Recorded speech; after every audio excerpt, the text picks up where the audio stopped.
Hello dear students. Students, in today's lecture we will be discussing the topic of DBA, the full form of which is Database Administrator. Now what is a Database Administrator? Database Administrator or DBA is a person or can be a group of persons who are responsible for the management of database in DBMS, right? देखो, जो DBMS है उसके अंदर हमारा जो database है, ठीक है, जो डेटाबेस होता है उसकी मैनेजमेंट के लिए अब कोई ना कोई पर्सन तो रिस्पॉन्सिबल होगा, ठीक है। तो जो पर्सन रिस्पॉन्सिबल होता है डेटाबेस के लिए उस पर्सन को हम बोलते हैं DBA। DBA एक बहुत ज़्यादा हाईली स्किल्ड पर्सन होता है जिसका technical background is very strong, ठीक है।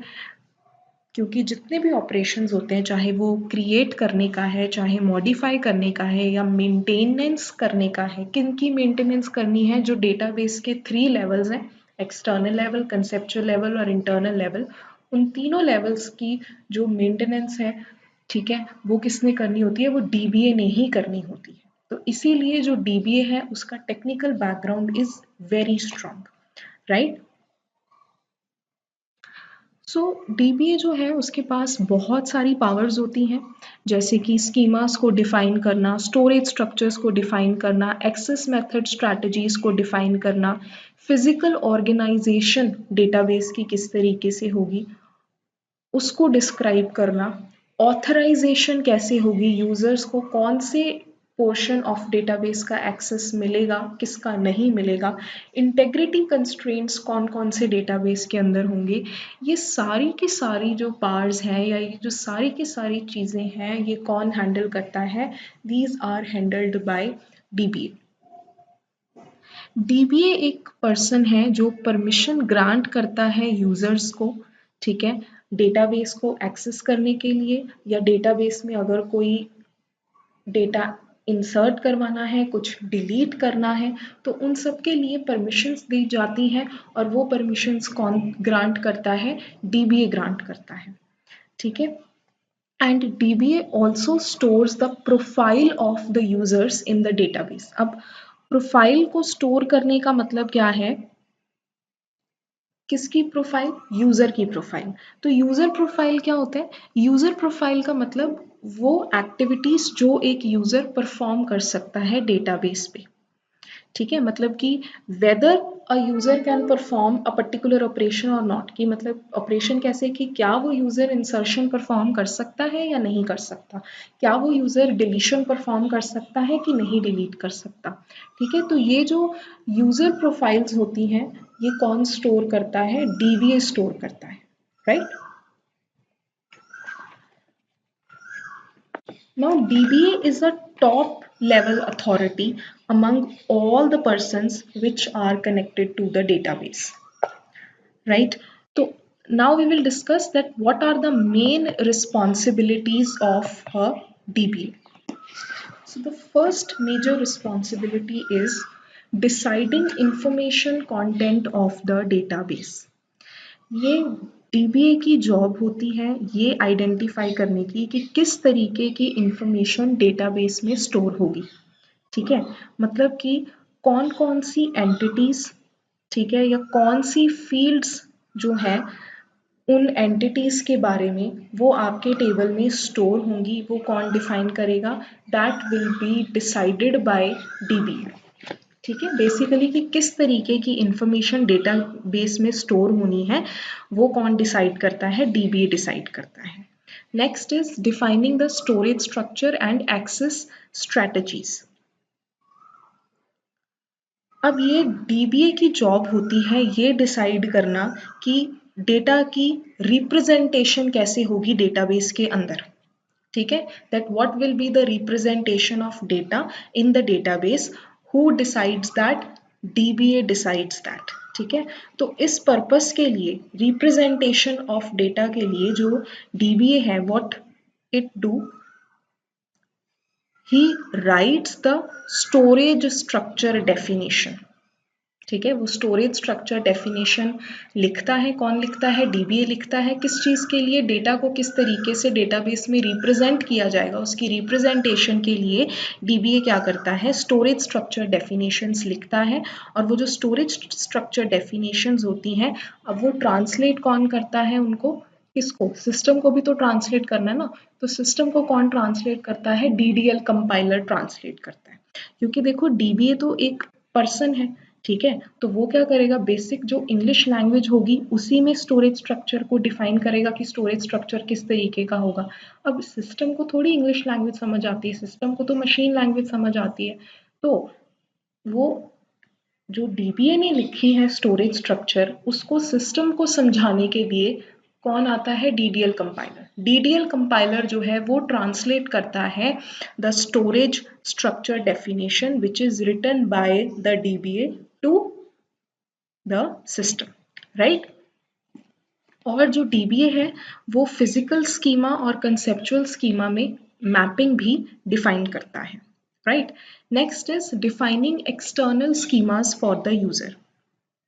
जो भी नेसेसरी एक्सटर्नल स्कीमा होती है यूजर के लिए, वो भी कौन डिफाइन करता है? डीबीए ही डिफाइन करता है, ठीक है। And DBA also make sures that required data should be made available in the required format, कि जो भी यूजर को डेटा चाहिए वो उसके पास अवेलेबल होगा, और जिस रिक्वायर्ड फॉर्मेट में यूजर को चाहिए उसी रिक्वायर्ड फॉर्मेट में जो डेटा है that will be available to the user. ये भी किसकी रिस्पॉन्सिबिलिटी होती है? डीबीए की रिस्पॉन्सिबिलिटी होती है। And dBA specifies the mapping between the external schemas and the conceptual schemas. The next is defining integrity constraints specifications. देखो ये आपको मैंने पहले भी बताया था कि डेटा बेस के अंदर जो डेटा पड़ा होता है उसकी एक्यूरेसी को मेंटेन करने के लिए कुछ इंटेग्रिटी कंस्ट्रेंट्स लगाए जाते हैं, ठीक है। तो ये जो इंटेग्रिटी कंस्ट्रेंट्स हैं इनको कौन स्पेसिफाई करता है? डीबीए स्पेसिफाई करता है, ठीक है। तो डीबीए की रिस्पॉन्सिबिलिटी होती है कि जो भी नेसेसरी इंटेग्रिटी कंस्ट्रेंट्स हैं वो पहले से ही डिफाइन करेगा। फॉर एग्जांपल देखो, एक एम्प्लॉय जो है वो इन अ वीक 200 आवर्स के लिए काम नहीं कर सकता।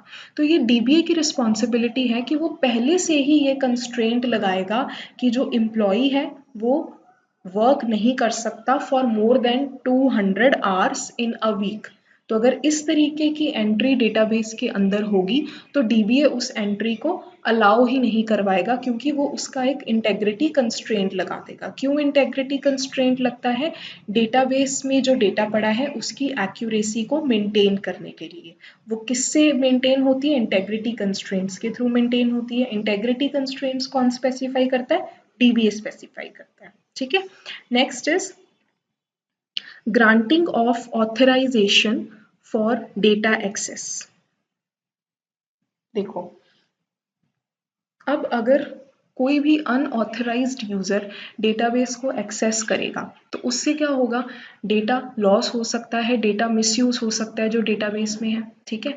तो ये डीबीए की रिस्पॉन्सिबिलिटी होती है कि वो ऑथराइज्ड यूजर्स को ही एक्सेस देता है डेटाबेस का, ठीक है। अनऑथराइज्ड यूजर्स को DBA will not grant the access. तो एक यूजर को एक्सेस प्रोवाइड करना भी किसकी रिस्पॉन्सिबिलिटी है? डीबीए की रिस्पॉन्सिबिलिटी है, ठीक है। So DBA make sures that the database can be accessed through proper channels only, and for this purpose what the DBA do? He defines the authorization checks, right? And these authorization checks, they are carried out whenever a user tries to access some sensitive data। तो कभी भी user अगर किसी important data को access करने की कोशिश करता है तो डीबीए ने पहले से ही उसमें एक ऑथराइजेशन चेक लगाया होता है। अगर तो उस यूजर को ऑथराइजेशन मिली होगी तभी वो यूजर उस सेंसिटिव डेटा को एक्सेस कर पाएगा, otherwise the user will not be able to access that data,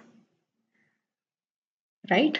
तो डीबीए की ही रिस्पॉन्सिबिलिटी है ये डिसाइड करना कि किस पार्ट का एक्सेस किस यूजर को होगा, मतलब डेटाबेस में कौन से पोर्शन का एक्सेस होगा और किस यूजर को वो एक्सेस मिलेगा। ठीक है, देखो अगर मैं इसमें एग्जांपल लेती हूँ, अगर आप एक स्कूल के डेटाबेस या एक कॉलेज के डेटाबेस का अगर आप एग्जांपल लेते हैं, तो डेटाबेस तो एक डेटाबेस क्या होता है, मतलब एक सिंगल कंप्यूटर है जिसके उस कंप्यूटर में पूरे के पूरे कॉलेज का डेटा जो है वो स्टोर्ड है।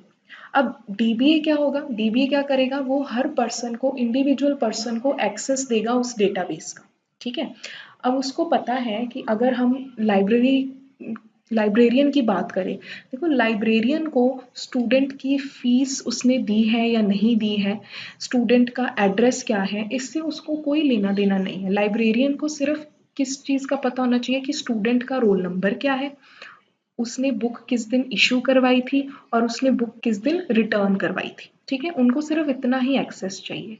तो अब ये डीबीए की रिस्पॉन्सिबिलिटी है कि वो जो लाइब्रेरियन का सिस्टम है उसको उतने ही पोर्शन का, जो डेटाबेस है डेटाबेस के उतने से ही पोर्शन का एक्सेस वो प्रोवाइड करेगा, बाकी किसी भी चीज़ का एक्सेस लाइब्रेरियन के पास नहीं होगा।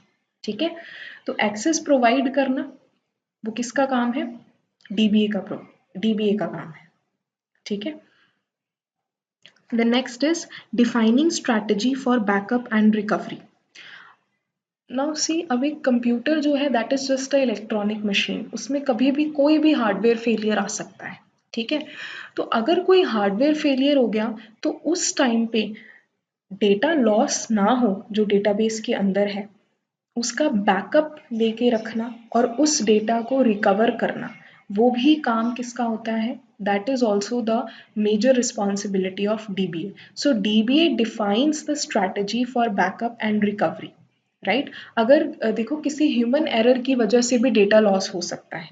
ठीक है, तो उस डेटा को भी दोबारा से रिकवर करना वो किसका काम है, वो स्ट्रैटेजीज कौन डिफाइन कर रहा है, डीबीए डिफाइन कर रहा है। ठीक है, then ensuring the availability of data. अब डेटा जो है वो हर टाइम अवेलेबल हो, देखो यूजर कभी भी डेटा को एक्सेस कर सकता है। ठीक है, तो हमेशा के लिए डेटा जो है वो यूजर को अवेलेबल होना चाहिए एवरी टाइम। तो ये इंश्योर करना that data is available all the times, that is also the responsibility of dBA. Fine, the next is monitoring and optimizing the performance of the database.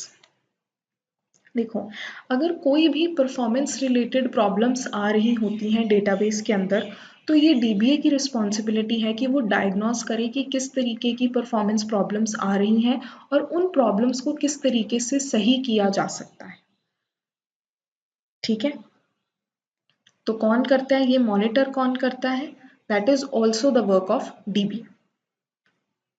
The next is planning future storage requirements. Database system की future storage, क्योंकि जैसे जैसे देखो data बढ़ता जाता है database के अंदर, वैसे वैसे स्टोरेज रिक्वायरमेंट्स भी इंक्रीज होती रहती है। ठीक है, तो स्टोरेज की दिक्कत कभी भी ना आए। ठीक है, किस तरीके से स्टोरेज आपकी, मतलब अगर डेटा एक सिचुएशन पे आके डेटा बहुत ज़्यादा हो जाता है डेटाबेस के अंदर, क्योंकि वो तो डे बाय डे इंक्रीज होता रहेगा, तो स्टोरेज रिक्वायरमेंट्स कभी भी अफेक्ट ना हो, मतलब स्टोरेज के ऊपर कोई अफेक्ट ना हो। डेटा जो भी स्टोर होना, जो भी यूजर डेटा स्टोर करना चाहता है डेटाबेस के अंदर, वो हर टाइम स्टोर्ड रहे। वो स्टोरेज रिक्वायरमेंट्स की भी प्लानिंग करना कि फ्यूचर में अगर डेटा बहुत ज़्यादा हो जाता है तो भी स्टोरेज की कोई दिक्कत ना आए, वो भी किसकी रिस्पॉन्सिबिलिटी है, डीबीए की responsibility. Then last point is installing and upgrading the DBMS and the application tools. अगर कोई भी न्यू वर्जन्स आते हैं डीबीएमएस से रिलेटेड, ठीक है, या कोई भी नए सॉफ्टवेयर आते हैं डेटाबेस के लिए, तो उनकी इंस्टॉलेशन होना टाइम टू टाइम, ठीक है, और अपग्रेडेशन होना, ठीक है, इंस्टॉल भी करना है एक नया, अगर कोई नया सॉफ्टवेयर आता है तो आपने उसको इंस्टॉल करना है। एग्जिस्टिंग सॉफ्टवेयर में अगर किसी तरीके की अपडेशन आती हैं तो वो अपग्रेडेशन भी उसकी करते रहना, वो रिस्पॉन्सिबिलिटी भी किसकी होती है, डीबीए की होती है। Right, so these are some of the major responsibilities of the DBA. I hope that today's lecture is clear to you. Thank you so much.